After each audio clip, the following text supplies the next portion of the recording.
Hey everybody, Shane Presley, Rock Paper Podcast. Thank you for checking out another episode of the show. Today's feature is my buddy Keith Brake of Keith Brake Photography and KBP Studios. Had a whole lot of fun hanging out with Keith, talking about all of his work in photography in the studio and all kinds of other great things.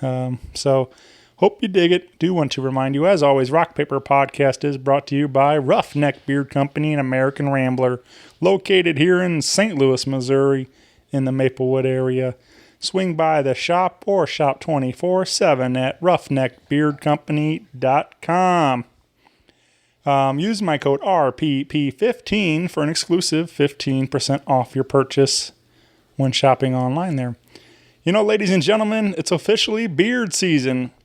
With fall and No Shave November right around the corner, this is prime time to grow a beard, and Roughneck Beard Company has you covered.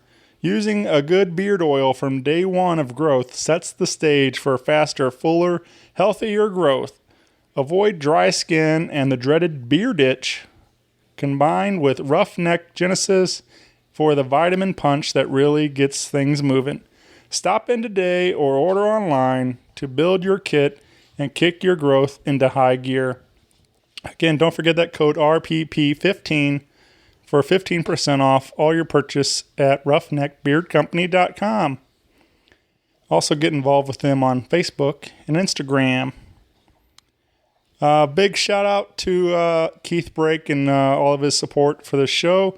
Again, check out KBP Studios in Quoin, Illinois, and visit keithbrakephotography.com. I had a great time hanging with Keith, and even had some nice photos taken there at the studio. So if you want to see those, check out the link on rockpaperpodcast.com.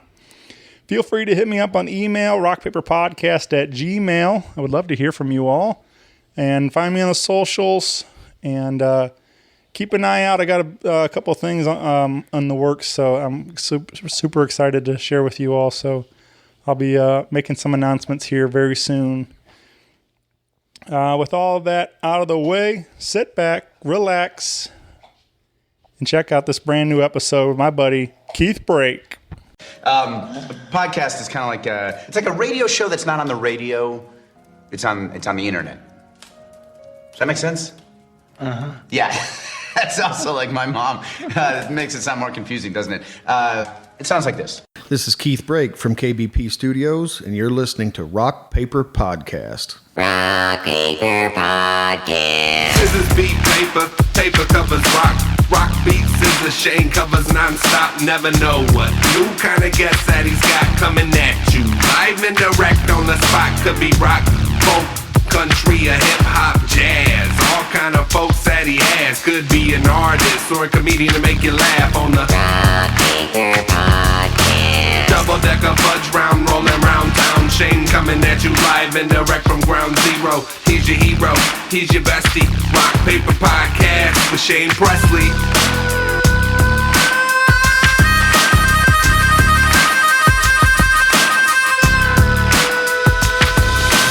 Rock Paper Podcast. Hey everybody, Shane Presley here, Rock Paper Podcast, coming to you from St. Louis, Missouri. Hanging out today with Keith Brake. Welcome to the show, man. Thanks, Shane. Appreciate you having me. This is super exciting for me. We've already been having a great day. I'm down here and actually just a little outside of St. Louis in Quoin, Illinois. Took a little road trip to come hang out with Keith and at KBP Studios. So thanks for having me out here today and giving me the tour around and showing me the building and the space. And this is pretty cool, man. Like, what were you saying? This is like a...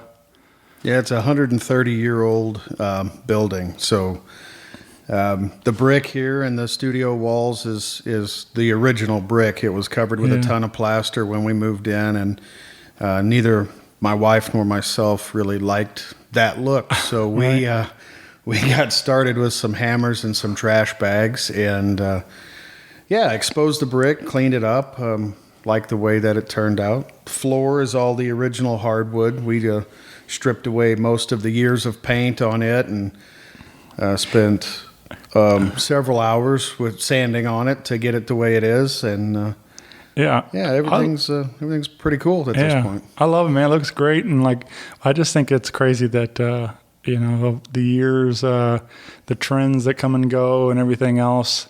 Like, you know, especially with hardwood floors, people like, in these old homes, people covered them up with carpet and everything else. And then like other people come in and they pull the carpet and they reveal like, oh, there's this gorgeous hardwood floor underneath here. Like, why is Yeah, exactly. Why cover with carpet? And Yeah, we actually reversed 130 years worth of decor in here to make it more modern. Right. If that Yeah, makes sense. yeah, 'Cause this is like the look people are going for now, I think. yeah. And we had it here. We just had to expose it. So. Yeah. But I appreciate you making the drive down. And yeah, it's been a great day. Things have been fun so far. Yeah, we did. We snapped a couple pictures. Had some fun. Just I don't know. I and this was cool. Like I've known you just mainly from afar. We've met in person and we've talked at briefly at concerts and things. But as far as like really getting to know you, like we don't get a chance to talk because there's usually a loud rock and roll band playing. So Right. you know, that kind of thing. So and we've been friendly online a little bit, and just recently we started to collaborate, and now proud sponsor of Rock Paper Podcast. Absolutely. No, it's been great. And I am a proud sponsor. You have a great product and a great show. And I've seen some positive things come from that direction already. So yeah, it's been good, and it's been a great collaboration. And to your point, yeah, I mean, it's, you know, life is busy, and you and I have probably been in the same space dozens of times and had maybe 4 minutes worth of conversation because you're running one way and I'm running another. So yeah, it's great to sit down and great to chat. That's the thing that's what I love about doing this show is like it's exactly this, to have these opportunities where we can set aside a time and, hey, let's meet and let's just hang out and see what happens. And so I love it. I love getting to document people's stories and getting to share them and hopefully introduce them to some new people and stuff. So, I guess being this our first time and talking and things, really like I want to go back to the beginning, the early days, and I always kind of start with St. Louis, being that this is where I'm based out of. But has St. Louis always been home for you, or the greater St. Louis area, or? No. I'm actually. Tennessee is where I'm originally from. Okay. When I was a young child, we had my father died in a car accident, and then my mother ended up remarrying, and then we ended up in Illinois. So, as far as matters of years go, you know, this area is home to me now because just the sheer number of years that I've been in the St. Louis greater metro. I consider it home. But did I come from here? No, not born and raised. I'm a transplant. Right. So was how far? Like was high school and stuff in Tennessee, or did you? Oh no, I didn't even make it that far. Okay. It was like fourth grade. Oh, okay. But that's fourth grade or so was when my mom remarried. My father actually was killed in a car accident when I was 3, so I barely remember my real dad. Man, that's awful. Yeah, I mean, yeah, it is. It would have been probably more awful if I was 13 versus 3. But that doesn't make it any less awful for the people who were old enough to remember, of course. Yeah. I don't know, man. That's, I guess, maybe the silver lining part, at least you, at that young, you still didn't really have like that relationship. It'd be hard, a lot harder, like you're saying, if you had all these years with him and then, cut short and stuff. And, that's tough stuff, man, to losing a parent that young. Yeah, I had other role models in my life. I mean, mom remarried, and I had my grandfathers. So I'm not sitting here sad sacking by any means. But life is unpredictable. You just got to roll with it, right? Yeah, absolutely. Yeah. So I know a little bit about some of your story and stuff, but like when you get here. And you're established and stuff. You told me before you used to play music a lot, and that was you were involved in bands around town. But is that something you started pretty young and in music? And The music thing for me, and I tell people this, and some people get it and some people don't. And I have a strong feeling that you're going to understand this. Excuse me. I tell people that music saved my life because I was going through just a crappy period. Okay. Just, things were falling apart. Nothing was working. Relationship issues, family issues, and friends of mine could see that I was struggling. So one friend of mine goes, "I got you an audition to sing in a band." I'm like, "What what are you talking about?" And he goes, "You got to do something with your life because you're just withering away to nothing." He goes, "You're pathetic, and I'm tired of watching it. So, whatever, I'll go do it, right? And I'll go do this." So, auditioned for the band, and What'd you audition with? I sing. Well, I mean, what song though? Like, Not an original song. Okay. They wanted to do originals, and then my friend had known that I'd been writing. So he's like, "Get your notebook of lyrics and go see if something is going to pop." And then that was the nucleus of a band called Dysphasic that played around the St. Louis area for almost probably 10 years. And we transitioned from original music to covers, to make money, of course. We sold out so we could make money.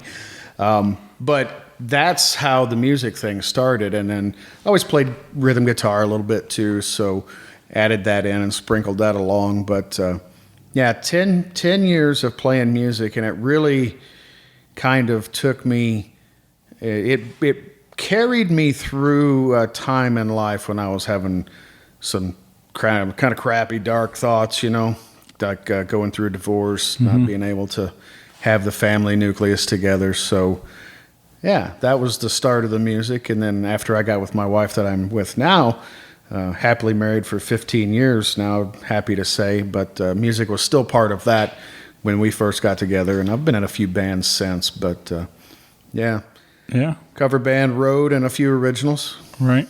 What's one of your favorite covers to belt out there? So there's two that come to mind. Right. I still do love to sing Simple Man by Leonard Skinner and Rebel Yell by Billy Idol, another one of my favorite songs to sing, if given a chance. Yeah. I have some coworker had like just his phone in his pocket, was walking down the halls the other day, and he had some tunes on. I heard a couple of different things as he passed me. I heard some Tom Petty, but I caught Simple Man coming out of the speaker, and I don't know. That one always gets me because I danced with my mom at my wedding to that song and stuff. So like it has even more feeling to it now for me and stuff. So, but yeah, it's a great song, man. It always was a powerful song for me, but now it's even weighs on me more than before. So, well, it's interesting because you and I are tied together in ways that we don't know, because I danced with my mother to that song on my wedding day for Teresa, my wife that I'm with now. There you go, man. Look at that. Yeah, Small. So we share it. Yeah, man. That's pretty powerful. It's kind of weird that not of all songs and stuff, and all the things that we are connected there. Yeah. Literally a billion songs on the planet. Right. We choose the same one. Yeah. So, I mean, I don't know. I'm big on all that. Like I grew up with a lot of Southern rock stuff in this. Dad and mom mom was more bluesy stuff. Dad liked a lot of the Allman Brothers and ZZ Top and all that. So there was on heavy rotation for all of our events and things. So yeah, a big part of my youth growing up listening to those records. And so, but yeah, so you did the cover band thing for a while, but what led you into wanting to pick up the camera, where now this is like what you're you're known for around town, obviously with that? Yeah, it was was a perfect marriage from of two things that I enjoyed that come from one minor place that got me started, so to speak. So I was running my course on playing live music. I was getting worn down. I was getting burnt out. I was getting tired of it. The scene was trying, and around here the scene was dying as well. Live bands were getting pushed out for DJs and things like that. So it made it more complicated to get shows. It made it more complicated to get shows at nice places where you could make money. All of the things that playing live music used to be seemed to be evolving. And, perhaps the old gray guy, the gray in the beard, or the get off my lawn guy, but I didn't like the way that it was changing, okay? So I stepped away from music, and that left a void for my creativity. Right. So I needed this outlet somehow to be creative, to be artistic, to make. Like I'm a maker. It's what I did for my career, still do in my day job, and it's what my hobby is. I like to make, and just so happens I like to make photos for my artistic pastime. So I had this void from stepping away from music, and our daughter was getting ready to graduate high school. So Teresa, my wife, she comes to me and she says, we have no camera to take pictures of our daughter's graduation. Go to the store and pick something up, just something good enough to do the graduation. Well, I'm not just good enough sort of person. So I brought home, which at the time I thought was I knew I had a fight coming, right? I knew I had why the hell did you buy that? Because, that's not simple. But at the time, I thought it was a really nice, expensive camera. Over the years, I've learned differently. But it was a 2-lens kit on a Nikon DSLR. And my concert photography in this studio stemmed from the marriage of my daughter needing graduation pictures for us to take pictures of her at her graduation, and my void of not being in music. Mm-hmm. And then after I got the camera, Teresa's like, what are you going to do? Take that back? I'm like, no, I like it. I'm going to keep it. And it was about 6 months later, I told her, I said, I'm going to try to start shooting concerts. And she's like, okay, because my wife is supportive, but she's also realistic, So it was like that. Yeah, you get right on that. Let me know how it works out for you. And then, now we're sitting here talking, and Shane, I can't even tell you how many bands that I've photographed. I can proudly say I was one of 26 people who was allowed to photograph Ozzy Osbourne during the eclipse when he performed Bark at the Moon. So, and you don't really realize how special that is till you know that you're in the photo pit with a guy who's come all the way from Brazil to be the same place you are. That kind of put it in perspective for me. But that's how it started. That's how we're here today. It was just, I needed a creative outlet, and my daughter needed pictures of her graduation, and here we are. Yeah, there's so much that I relate to. Also, like I feel like it's been happening all day. A lot, everything you say, I'm right on the same page with you. We come from a very similar mindset, I think, and a lot of crossover for sure when how we view things. And but I started in just following my friends' bands around, and I wanted to help, and I started to do like a blog. A little album review type of thing. I'd started posting up some tracks I liked, and I was like, these start with these. These are my highlight kind of ones. I did try to do local stuff, but I also would do some mainstream stuff off the radio. Then when new albums would come out, that was just what I like to do. I listened to albums in complete and would give my thoughts on them. and started getting some attention for that. And then but as podcasting kind of grew, I felt like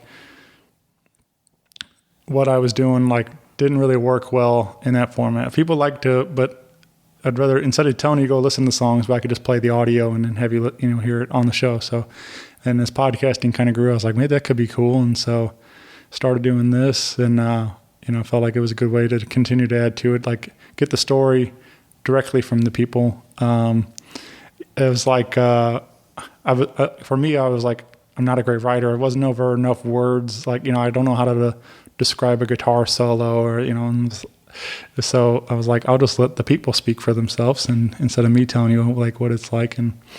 But it was the same kind of thing. I had this creative itch. I needed to do something. And I'm glad that all of that led me into podcasting to kind of find what I'm really passionate about and stuff too. So, and yeah, I'm same kind of thing. There's been a lot of, I guess I could tell you since they're numbered, but there's a lot of different, different bands, and I do because I love it, man. It's a lot of fun to get out there and get to meet all these people, and I'm sort of the same way through your camera lens. You get to meet some of the most incredible people, and well, that's the best part. Yeah, it's the people that you meet, that you're able to meet, that you're lucky enough to meet, that you actually respect. You respect these people and you look up to them for what they do, and the happiness and the joy they bring to the masses that they perform to. And then there's nothing better when you meet them face to face and they're just a real, true, honest human being that's just, pure and nice. And that's the greatest part of the job, because, I think a lot of times we like to focus on the soap opera things, the negative things, and what makes a great story.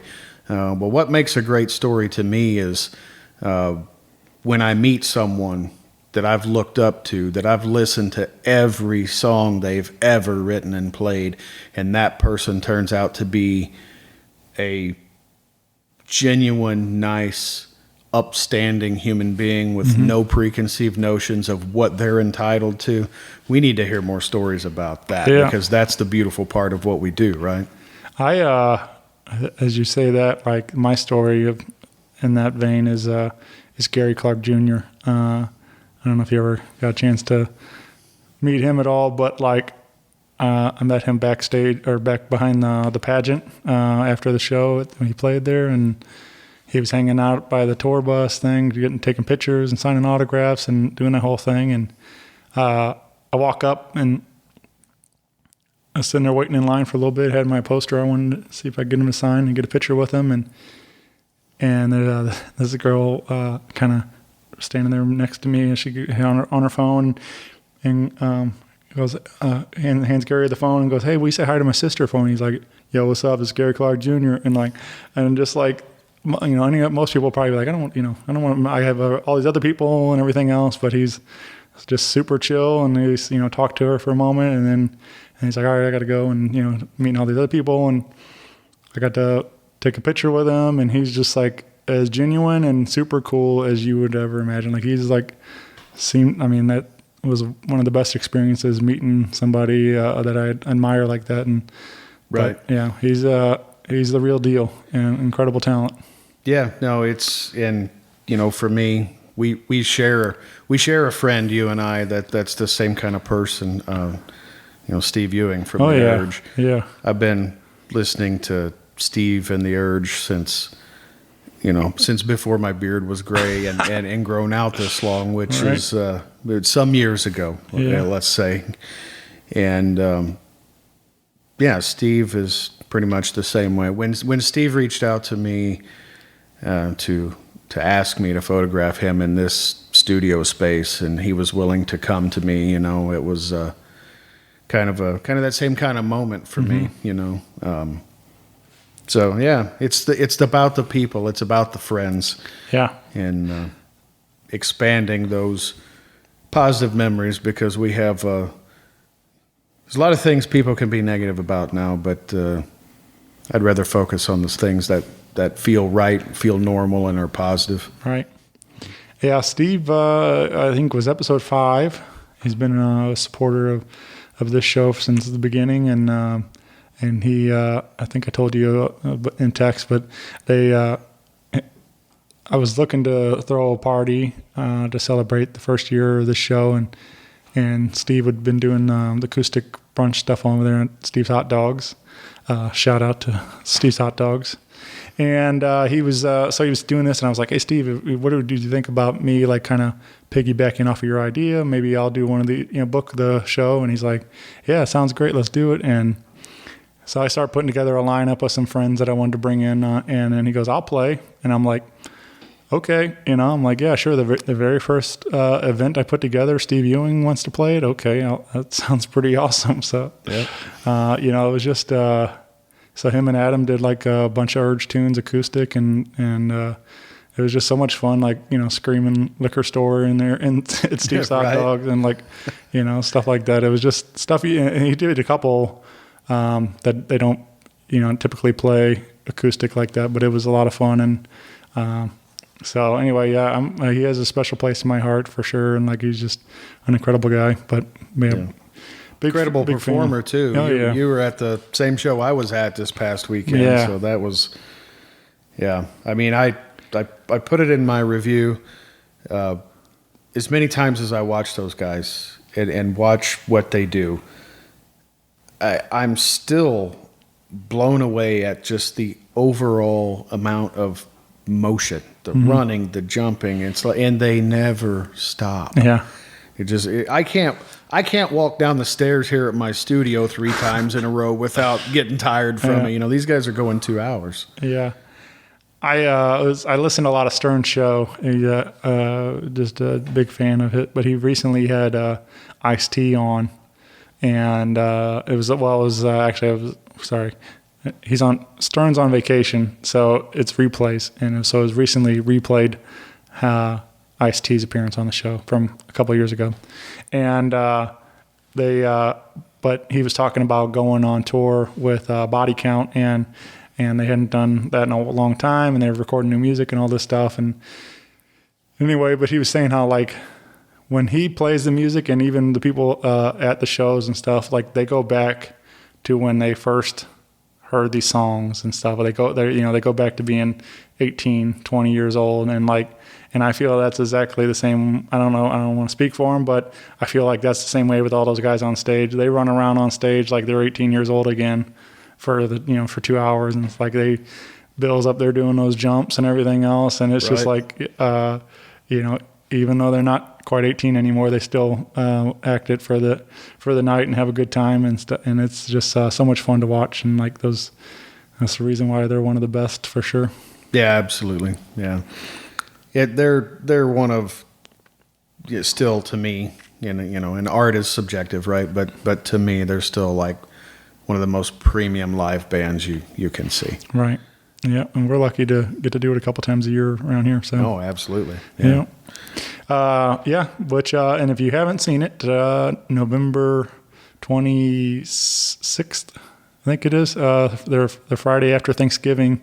They're playing at the pageant, so come on out with Fragile Porcelain Mice and Sinister Dane. So yes. They announced that the other night, and I was like, that's gonna be a wild night for sure. So it'll be a great one. Yep. Last time before the pandemic hit, I saw them there with Fragile, and what a show. Yeah, I'm looking forward to it for sure. Yeah, I was. I haven't really missed many since they reformed and started doing the Thanksgiving shows again and stuff. So, but for me, like, I got into them when I started really listening to the Urge. Like, they'd kind of were on hiatus and stuff, and like they weren't really doing anything. So for me, it was really exciting when I could start going to see them again and stuff, because I missed out on all the Mississippi Nights, days and all that kind of stuff. So, right. But yeah, it's cool, man. But it'd be a fun night. Those are always a good time. I'm glad that like they got the Thanksgiving on lock, and then the El Monstero does all the Christmas shows and stuff, and like those are always staples of. Both of those shows are rites of passage. Yeah. If you cannot live anywhere near St. Louis and call yourself a legitimate music fan if you've not seen either of those two shows. Right. And I mean those two shows specifically at that time of year. If you've not seen Elmon on the Christmas run and the Urge for the Thanksgiving show, you know, you're doing something wrong if you're in the music realm in St. Louis. Now, I'm sure I've offended someone by saying that, but you know what I mean. Yeah. They're not doing anything wrong. They just owe it to themselves to go check that out. I agree. I'll speak. Be the first one to tell you. I put off El Monstero for a long time. I had bad experiences with tribute bands that had like led me to believe like they're all kind of similar, you know. And I was like, I'm not. I like original music. I didn't really want to go watch the tribute band show, and I kind of put it off for a long time. And everybody kept telling me how great the show is, and I'm like, all right. So anyway, finally, I ended up getting some tickets from a friend, and I went, and it blew my mind. I mean, there is a large gap in skill level between tribute bands and stuff, and they do it to a T. Like, I mean, you close your eyes, you feel like you're listening to a Pink Floyd record. I mean, they play it incredibly live, but then you open your eyes and it's sensory overload. It's the greatest, one of the greatest stage production shows you can ever see. The lights and smoke and lasers, and you got your dancers and your characters, and it's like a full-on Circus du Soleil state, Vegas production and stuff. And so it took my brother-in-law for the first time to their show at the amphitheater this year, and he had never seen them, and he's a huge Pink Floyd fan. So he was going into this with and he's an open-minded guy, so he wasn't going in with, they're not going to be Floyd and I'm going to hate them, but he was a Floyd fan, so he was going in cautiously, right? And the first thing he said to me when we walked out was that I'm almost positive that Roger Waters and David Gilmour were not here tonight. Right. So, large compliment, but to your point, I mean, that compliment speaks exactly to the point that you're making. These guys, El Monstero they're on point with what they do. When they, to me, when they say they're a tribute band, they take it seriously and they deliver on that. They deliver on it in style, with the visuals, with the audio performance, musical acuity, everything, every aspect, they have it. In my opinion. Yeah. What do you have a couple that really like stick out? I mean, you mentioned Ozzy during the eclipse. I mean, that's got to be an incredible experience for sure. Just sure. Obviously the music alone, but the fact, the natural phenomenon that is going on and stuff like. But do you have some moments that really come to mind when you think of some of your highlights of as a photographer? Well, so Ozzy during the eclipse is undoubtedly number one, because I won't even have a chance to replicate anything like that. So I kind of feel like we need to just take that out of the pile. Yeah. Like that's we understand that's the top of the mountain and we're not going to go back there. Standout moments for me when I was photographing shows, they're hard for me because I get nostalgic in nothing else in life except music. Okay, so, and what I mean by that is I went to Louisville to photograph Metallica. That was huge for me because I grew up an insane Metallica fan. So because of my nostalgia, that was going to be a terrific night no matter what. Right. I mean, they could have played on Hello Kitty guitars and I'd still been like, hey, that's Metallica, I'm cool with it. So my brighter moments are when a band that I've never photographed before or don't know much about blows me away. Those are the moments that I really like. I have to say, with all honesty, Rancid kind of done that to me at the Pops open air show that I just covered when they were there with Dropkick Murphys. I mean, yeah, Rancid, they're a staple. I like punk rock. I knew about Rancid. I've never seen them live, and I walked away from that live performance with a lot more respect for what it is that they do. So, you know, standout moments for me they're a mixture of nostalgia and introduction into new bands, which you know, a band that a lot of people laugh at that really impressed me when I was in the pit was Texas Hippie Coalition. All right.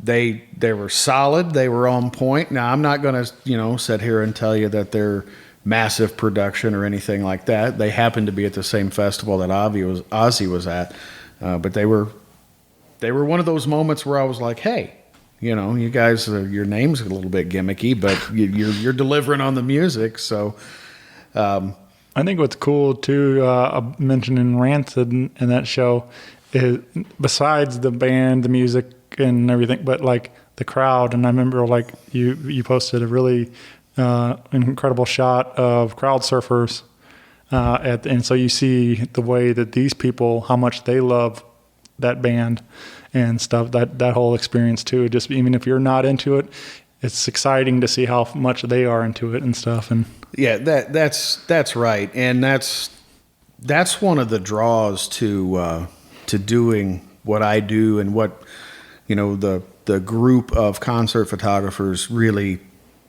collectively, I would assume. I can't speak for all of them, but only myself. But there's a certain energy and there's a certain feel of electricity when you're in that photo pit in between the barricade, because you have the wall of the fans that are feeding the band, and then you have the band that's feeding the wall of fans, and you're caught in the sweet spot right in the middle.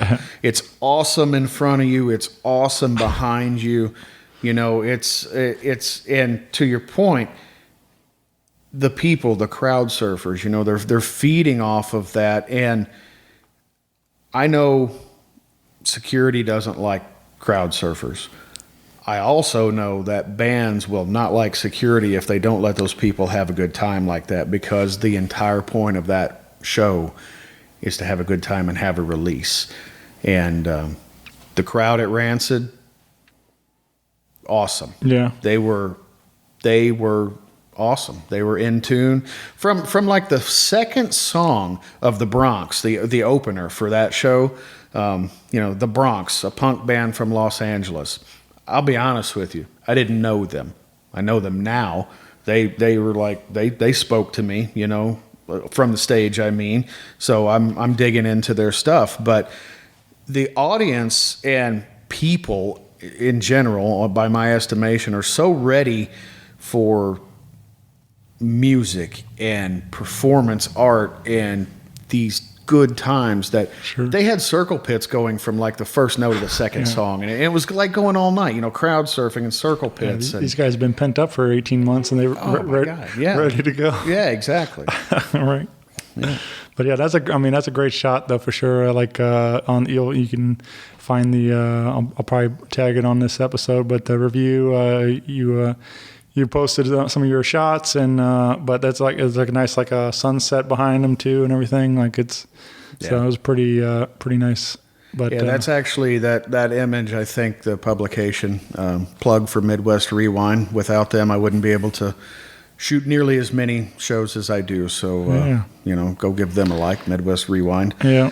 But yeah, that image you're talking about is actually the cover of. It's like the cover image for that review, and Pops has also shared it between now and then as well. So. Yeah. But yeah, man, I'm so glad that all these things that I love are coming back in full effect, right? And I mean, obviously there's still some stipulations with mask, and you know, venues now requiring vaccine proof or negative test results and things. But I mean, if this is the what we have to do to continue to have shows, then I'm all about it. And like, you know, whatever we got to do it safely. But I just don't want them to take everything away again like they did for for all last year and stuff. So if this is what we got to do to have fun, then I'll do it. Yeah, I'm kind of like-minded in that regard. I don't think some of these places would survive, being shut down again. I don't think some of these bands, some of the crew members. We've already lost a lot of them, so we don't. Right. Yeah, we're already down from where we were at. Rules are rules. Yeah. To me, I have a pretty good time. I'm pretty decent at separating like professional decisions from personal decisions. This is their business. This is their livelihood, their longevity. If they require that for people to enter, to me, it's no different than telling me that I can't smoke a cigar while I'm sitting in a restaurant. Right. And if anybody knows me on social media, I like my cigars. But to me, that's just a professional decision. And to your point, yeah, if that's what I have to do to go in and do my job and photograph bands, if that's what I have to do to attend these things that bring me joy, happiness, and make life feel a little normal again, then the rules are the rules. So be it. Yeah. Yeah, man. There was a moment like 2 weeks ago, I saw Black Pumas at the pageant, and I don't know. It was just I got emotional, man. I started it kind of came over me. There was the whole night was just incredible. Like chills through several songs. Like they're just I love the band, but Eric, their vocalist, jumped off stage and he's walking through the pit and he's high-fiving people, and and then there was a moment where at the end of the night for the encore, he ran up in the balcony with just a mic and a guitar, and he sang. And they have a recording of it on a record, but they did Tracy Chapman's "Fast Car," and just him solo, and of course, the whole room singing every word back to him, and it was really powerful. And I'm just like, man, I missed this so much, this, because I went to shows during the pandemic, went to some of the socially distanced ones, and then the band sounds great and all, but you can't replace that what is created by a group of 2,300 people screaming back to the lyrics, and just that energy that's created in that room and everything. And it really got to me though that night, and I was just like, man, I'm so glad this is here. Right, it was a great night. Yeah, I get it, because like you, I was involved with some things during the pandemic, photographing live bands that are streaming, so they're doing their thing, they're doing the best they can, and there's a stream going out, and you're taking pictures of that, and some would say that would be cool or easier, but it's not cool. Right. It is easier, but it's not cool, because part of the job is the feeling that you get while you're doing the job. So yeah, I'm with you. The big crowds, the wall of noise. It's good to have it back. Yeah, definitely. Well, you so obviously photography's been a big part of the last several years, and but the studio space now is the new adventure, right? I mean, this is only a few months or something like that, or how long we've been doing? This is coming up on, well, as many shoots as I've done out of here, I've never had an official grand opening, because I don't have things exactly as I want them yet. But the space is also obviously functional, so we've kicked shoots out of here. To answer your question, I've been in the space. I think November will mark 1 year since I did my very first photo shoot here in this space. I've kind of kept it low key, right. I haven't really pushed it out. I don't advertise too much. I mean, I started to change that by obviously sponsoring the podcast with you, and now we're talking about the studio space. But yeah, I mean, it's it's kind of like this 50-50 thing. It's 50% my playground right now and 50% this business area. So a very lucky person to have a space like this that I can come and go in as I please and use at my leisure. Yeah. Well, we obviously, you invited me down over here to the show or to the space, and we got to snap a couple pictures. So I know now what it feels like to be the model, and get to do that. And it was fun, man. It was really a great experience getting to work with you in that capacity, and super easy going. And I mean, it was just it was really nice. Put on some tunes and just get silly, have some fun, and have I'm excited to see the shots, see what you captured and stuff. But you have a really nice room. Obviously, you got some nice prints of some of the photos that you've taken and things over the years. And but so you can get involved. We can book a session right through the website. And Absolutely, all that. yeah. People can book through the website, KeithBrakePhotography.com. Most people just message me directly on Facebook. Right. So you can message the KBP Studios page, or you can message me directly. Sessions are available. I think my prices are very competitive.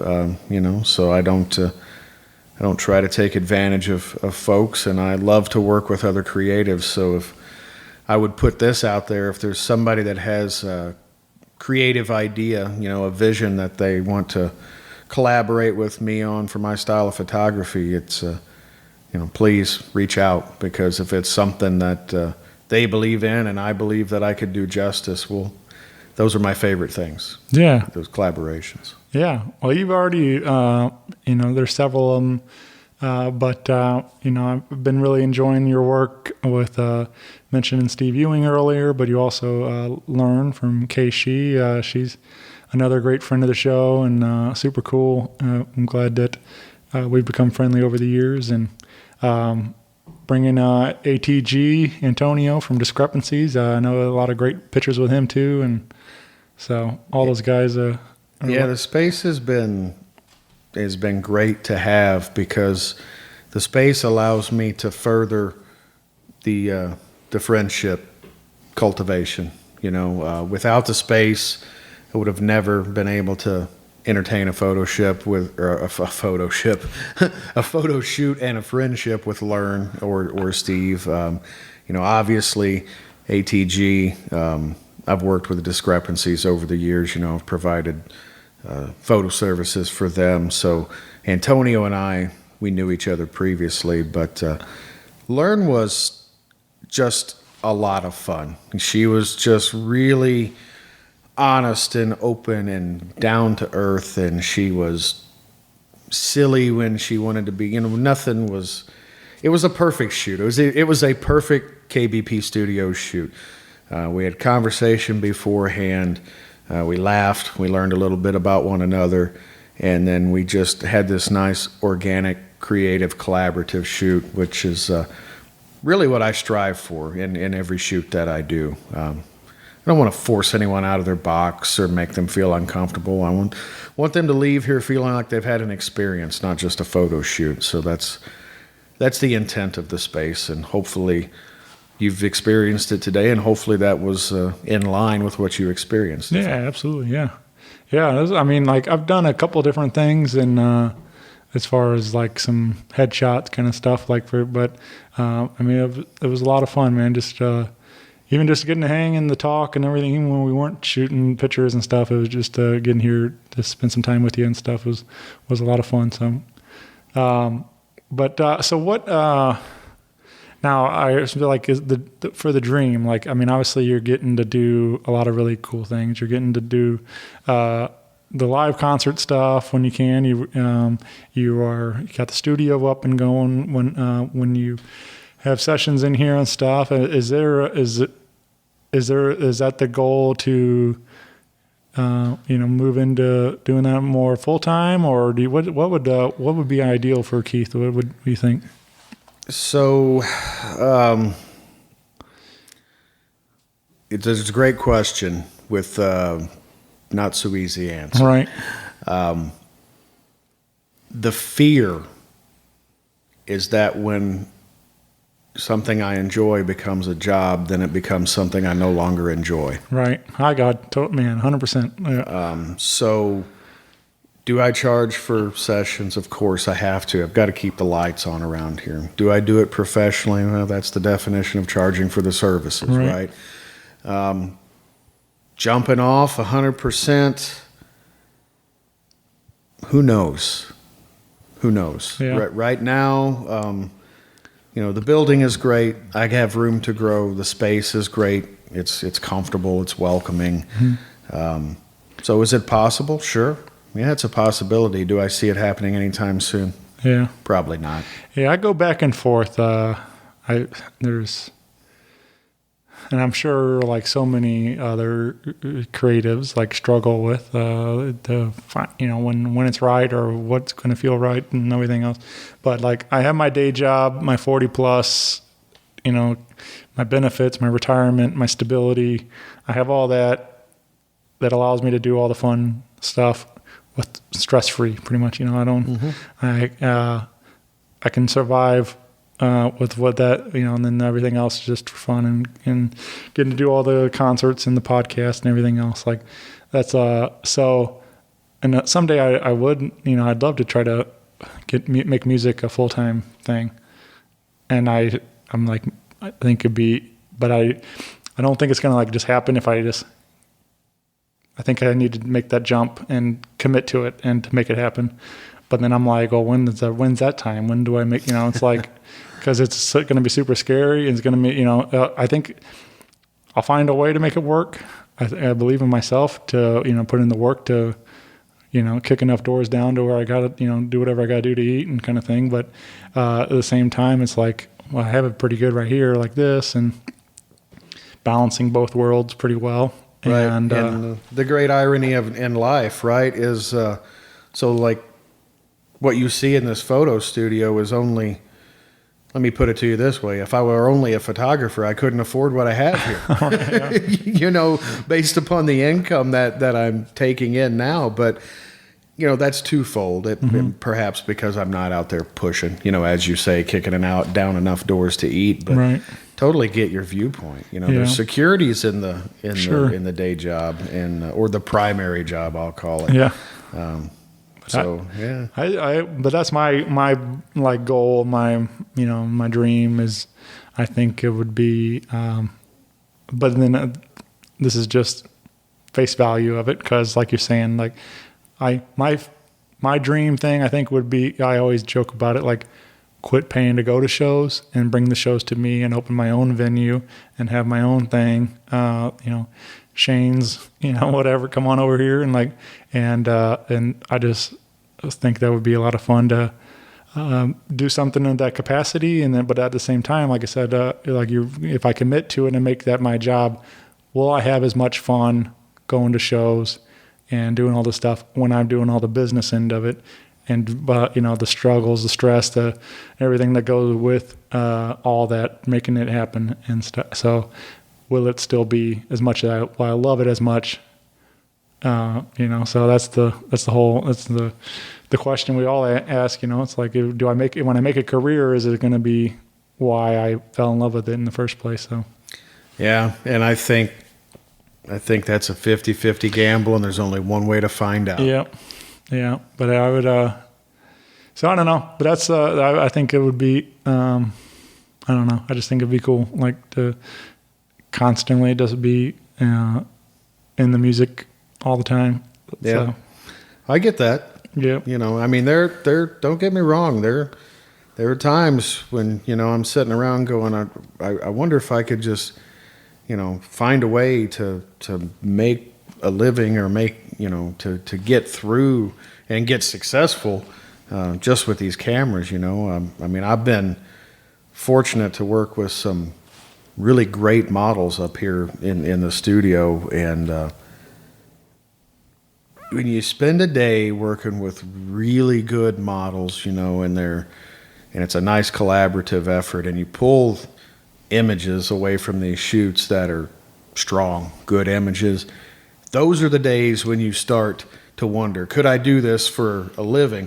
And then somebody brings you like a 2.5-year-old kid, and you're, doing everything you can to chase a kid around with a camera and get him to sit still, and you work 30 minutes to get a half of a good shot or something.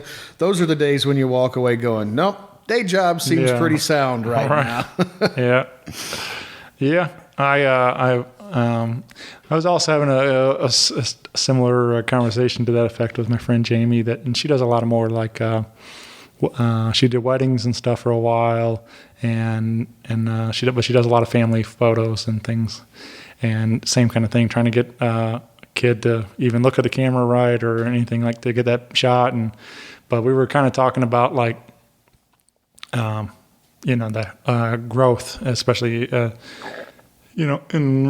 for me in podcasting, if I listen to episode, the early stuff compared to now, it's night and day difference for me as a broadcaster, but let alone the quality of the equipment I have and everything else too. And that's the same thing in photography. You can immediately see, his early start to where you are today.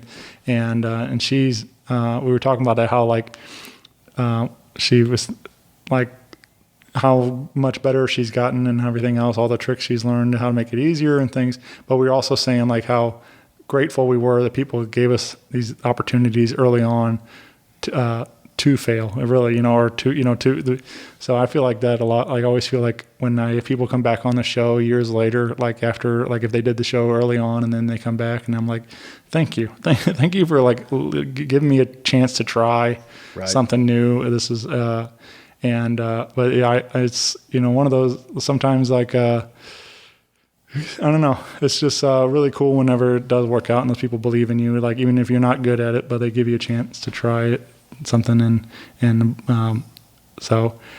But yeah, it's one of those days when you're doing that with trying to snap a picture of kids and all that they can, or any of those various things that struggles along the way. You're like, man, wait, is this really worth it? So. Right. And that's where we go back to where if it's still a hobby, right, you get to choose not to have those days. Right. If it's a business, you don't get to make that choice. Yep. Yeah. So it's kind of, yeah. Yep. Well, you again find KeithBrakePhotography.com is the website. You can book a session there. You can find a bunch of examples of your work. You can find KBP Studios on your Facebook and Instagram. And again, the studio right here in off of Main Street in Quoin, Illinois. So just outside of the greater Metro St. Louis and stuff. But come on out and visit Keith here. And this, like, I don't know, like again, we talked about the building, like it's just 130, you said? 130-year-old building. Yeah. I mean, but like just driving through town, like, cause it's, it just feels like that old, like out of a sitcom or out of a TV show, just like the whole, just a lot of part of the town feels like that driving down Main and stuff. Cause, it reminds me really what my home what Wentzville used to be, because it used to be this small town, and like we used to have like the one street kind of thing, though, and like and then now it's just like nuts out there. Like there's so many people moved out that way, and so. Yeah, I tell people Quoin is like it's a pretty big small town, right? And what I mean by that is we have a lot of convenience here. So like here on Main Street, yes, it's traditional, it's old looking, and it kind of throws you back, and they do a great job of keeping that aesthetic here on Main Street. I mean, you can drive a mile this way and you'll find Dairy Queen and Taco Bell and Walmart, and right. you'll find all those modern conveniences of, city life or whatever, even though Quoin was, it's not a giant thriving metro, but it's still, we still have some of that. Right. But the building is cool. The building is actually something that people dig when they come in. It's kind of like a time capsule. I'm the only tenant here, and things are left as they were in the portions of the building that I'm not using. And we've had music videos shot here in the building already, and I've done photo shoots in the other parts of the rundown rooms. So it's been great. And a lot of my clients that come here, they just like the tour of the building, I think, as much as they like anything else. Yeah. But no, this is a beautiful space you have here, and I'm excited to be a part of everything you got going now, man. It's really exciting that we're teamed up and see what we can do together now. Yeah, I appreciate it. I appreciate all you've done and coming down here and taking the drive, having me as a guest. And again, during the sponsorship period, if folks are listening to this, mention Rock Paper Podcast, you get 10% off your shoot. Yeah, great deal, man. Save a couple bucks and get to come see it firsthand and experience everything. And hopefully, after that, word of mouth, hopefully we'll get everybody else want to come join in too after they see the work and stuff. So yeah, get involved. Again, KeithBreakPhotography.com, and you can see Keith's work with all of our friends around town. But yeah, it's been a lot of fun, man. I'm really glad we did this today. Yeah, I am too. Closing thought to anyone listening. I am looking to do some over-the-top Halloween photos. So if you have listeners out there that go hard for Halloween, makeup, costumes, all that, if they were interested in doing a collab, and when I say collaboration, that's a free shoot. Okay, I'm not going to charge them for my time, because if they're doing something that I have interest in, if they're willing to model, I'm willing to shoot, and we can use this space. So if anybody listening goes hard for Halloween and they want some studio photos for a collaboration, message me, hit me up, tell me what your idea is, and if I believe in it or if I like it, we'll make it happen. Yeah, that sounds like quite the deal, quite the offer. Yeah. I might submit something. Hey, Let's see. We could make a whole weekend of it if we have to. Yeah, that could get weird. I'm all into it. Yeah. Hey, weird is good. Yeah, for sure. Yeah. Well, right on, buddy. Well, thank you, Keith, and I will see you soon, my friend. Not a problem. Thanks for stopping in, Shane. I appreciate it. Bye, everybody. Rock Paper Podcast. Rock Paper Podcast. Rock Paper Podcast. Rock Paper Podcast. Well, yeah, that was it.